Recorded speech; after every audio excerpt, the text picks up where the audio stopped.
আপনার পেছনে লেখা আছে KKR, আপনার পেছনে লেখা আছে DC, আপনার পেছনে লেখা আছে BC, আর BC সব রেখে দিয়েছো তুমি। হার্দিক পান্ডা, কেউ কুনাল পান্ডা, যা পেয়েছো মাথার ভিতরে তুমি পরিচয় দিয়েছো।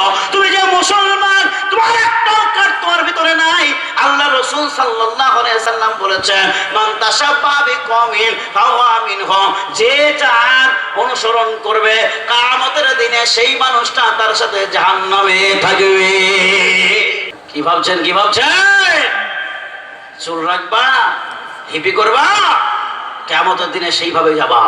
আমরা আরেকটা যুবকের দল, আরেকটা কথা আপনাদেরকে বলেছি, হয়তো বলতে ছেড়ে দিয়েছিলাম। কি কথা? আল্লাহ রাব্বুল আলামিন চারটি জিনিসকে হারাম করেছিল, তার মধ্যে একটা ছিল লটারি, আর 4 নম্বরটা ছিল অলংস, মূর্তি পূজা। এটাও বলবো আপনাদের কাছে, মুসলমান হয়ে কি মূর্তি পূজা করে? এই দুর্গা পূজা করে?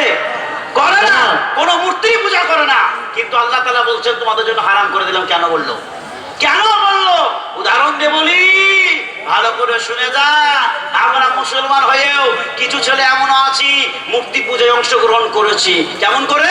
আমি কোরআন থেকে বলতে চাই না, হাদিস থেকেও বলতে চাই না, বাদ দিন। আপনি গুগল খুলুন। কি খুলবেন? গুগল খুলুন, গিয়ে জিজ্ঞাসা করুন 1 জানুয়ারি মাসের উৎপত্তি কোথা থেকে এসেছে। যারা জানুয়ারি মাস পালন করো, যেই মুসলমানের ছেলেরা সাবধান হয়ে যাও, জেনে রাখো, গুগলে গিয়ে দেখো, সেখানে দেখতে পাবে রোমানের বাদশা, তার নাম ছিল জানুস। জানুস বলে একটা মূর্তি ছিল। ওই জানুস শব্দ থেকে জানুয়ারি মাসের উৎপত্তি এসেছে। আর তার দুটো চেহারা ছিল। কয়টা চেহারা? কয়টা? দুটো চেহারা, একটা পেছন দিকে, একটা সামনে দিকে। ওই রোমানবাসীরা 2023 শেষ, উদাহরণ দিয়ে বলি, একটা বছর অতিবাহিত যখন হয়ে গেল, 31st নাইট, শেষ রাত্রিতে 31শে ডিসেম্বর, ওই রাত্রি শেষের মাথায় গিয়ে তারা ওই জানুস দেবতার পেছন দিকে আসতো, পেছন দিকে চেহারায় তারা পূজা দিত, নমস্কার করত, প্রণাম করত। আর তারা বলতো, হে জানুস দেবতা, আমাদের এই সালটা অতিবাহিত হয়ে গেল, খুব ভালোভাবে চলে গেছে।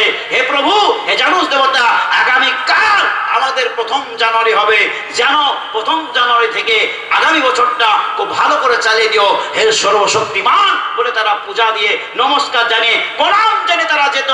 এই মুসলমান, তারা করতো মূর্তি পূজা। জানুয়ারি মাসে যারা পালন করতো তারা বিধর্মী, তারা ছিল ইহুদি, তারা ছিল খ্রিস্টান। তুমি খ্রিস্টানের পাপ, তুমি মুসলমান হয়ে অমুসলিমের পাপ, মুসলমান হয়ে তুমি ইহুদিদের পাপ বেছে নিয়েছো, মূর্তি পূজায় তুমি লিপ্ত হয়ে গেছো। যে মুসলমান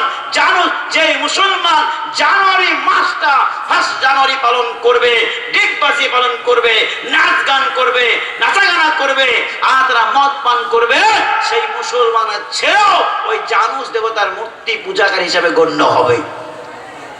কথা বুঝেছে? কথা বুঝে আসছে?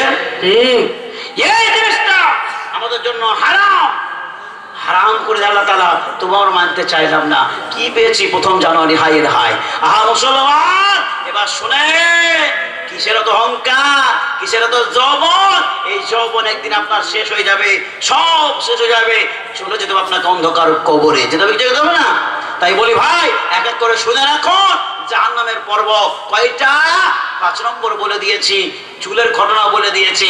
এবার আসুন, হাতকে জিজ্ঞাসা করবে, পাকে জিজ্ঞাসা করবে, আল-ইয়াউমা নাখতিমু আলা আফওয়াহিহিম ওয়া তুকাল্লিমুনা আইদিহিম ওয়া তাশহাদু আরজুলুহুম বিমা কানু ইয়াকসিবুন। বান্দারে, সেই দিন তোমার হাতকে জিজ্ঞাসা করা হবে, তোমার পাকে জিজ্ঞাসা করা হবে, তোমার অঙ্গ প্রত্যঙ্গকে জিজ্ঞাসা করা হবে, সব তোর উত্তর দেবে একে একে। এই জবানটা বন্ধ থাকবে। কোনটা কোনটা? মুখ বন্ধ থাকবে। আজ আমরা দুনিয়াতে মুখে কথা বলি, কিন্তু ওখানে গিয়ে মুখ বন্ধ। এখানে আমরা হাতের দ্বারা ইশারা করি, হাতের দ্বারা কিল মারি, হাতের দ্বারা আমরা কোনো কাজ করি। আর আল্লাহ তাআলা বলছেন, এই হাত সেদিন কথা বলবে, মুখ সেদিন বন্ধ হবে। এখানে মুখ কথা বলছে, ওখানে বন্ধ হবে। এখানে হাত ইশারা করছে, ওখানে হাতে কথা বলবে। সব উল্টো হবে। আপনাকে বলতে হবে না, সব পট্টি মারা থাকবে, হাতে বলে দেবে যে কি করেছেন, পায়ে বলে দেবে কি করেছেন। শেষ পর্যন্ত পেটও খাতির করবে না, পেটও আপনার নাম বলে দেবে। আর পেটকে দেখে আপনি নিজে নিজে আফসোস করবেন, আর বলবেন, হায় রে পেট, তোরই তো গর্ত পোড়ানোর জন্য, তোকেই তো ভরানোর জন্য কত কিছু করেছি, কত জায়গায় কত কিছু করেছি, আর তুই আমার জন্য সাক্ষ্য দিলি। পেটের প্রতি আফসোস করবে ভাই, সেই দিন খাতির হবে না। তাই বলি ভাই, ওই কঠিন জাহান্নাম থেকে বাঁচতে হলে আপনাদেরকে এখন থেকে ফিরে আসতে হবে। যৌবনকাল চলে গেলে আর খুঁজে পাবেন না।